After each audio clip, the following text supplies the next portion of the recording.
Olá, queridos, bom dia! Você é uma pessoa que gosta de fazer trilha? Olha, é legal, viu? E se você gosta, se tiver oportunidade, conheça a trilha sabática. Essa é uma trilha de 1,6 km que fica perto de uma igreja histórica, mas não é aqui perto da gente, não. É lá na cidade de Washington, no estado de New Hampshire, que fica nos Estados Unidos. Mas quem tiver oportunidade, né, vai poder percorrer essa trilha e encontrar 31 locais diferentes para poder descansar e refletir. Por quê? Veja, cada lugar desse de descanso tem uma pedra de granito com uma mensagem gravada.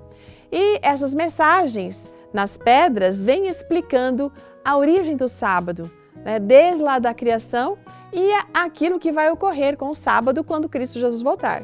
Né? E a nossa amiga aqui que escreve, a Marsha Brummel, ela diz que gosta de parar e descansar em cada banco, observar a natureza ao redor e sim contemplar aquelas pedras, lendo e refletindo a respeito das mensagens. Mas ela diz também que aquelas próprias pedras têm uma história muito interessante. E a história dessas pedras traz ao nosso coração a certeza de que Deus sempre tem um plano especial para nós. Ela diz que há mais de 20 anos, a pessoa que projetou essa trilha, o Sr. Elder Merlin, ele passou por uma pedreira de granito que fica localizado também lá em New Hampshire e ele notou uma série de lâminas de pedras que estavam ali descartadas ao longo da estrada.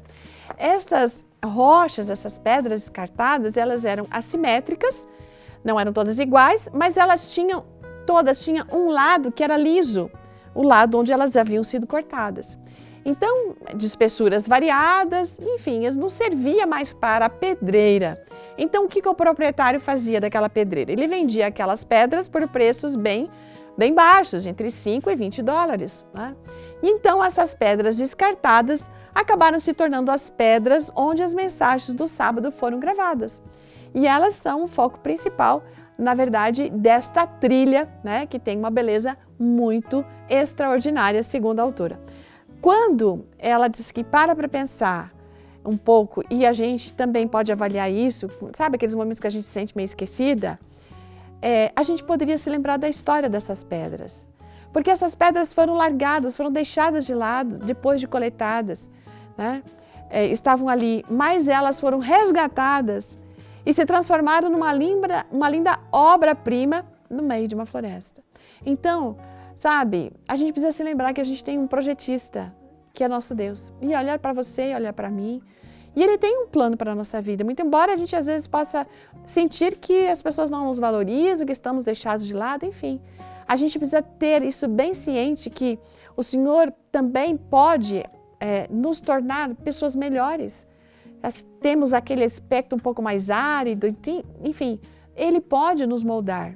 Né? Se você se sente rejeitado, abandonado, lembre-se que você pode se transformar numa obra-prima nas mãos desse nosso Deus. Então, permita que Ele coloque a beleza dEle em você. E você vai perceber o seu propósito de vida e a beleza que você tem. Não se esqueça disso, tá bom? Aqui em Salmo 90, verso 17, a gente lê: Seja sobre nós a graça do Senhor nosso Deus. Confirma sobre nós as obras das nossas mãos. Sim, confirma a obra das nossas mãos. Ou seja, Deus nos dá o valor porque Ele trabalha em nós e por meio de nós. Ótimo dia, até amanhã.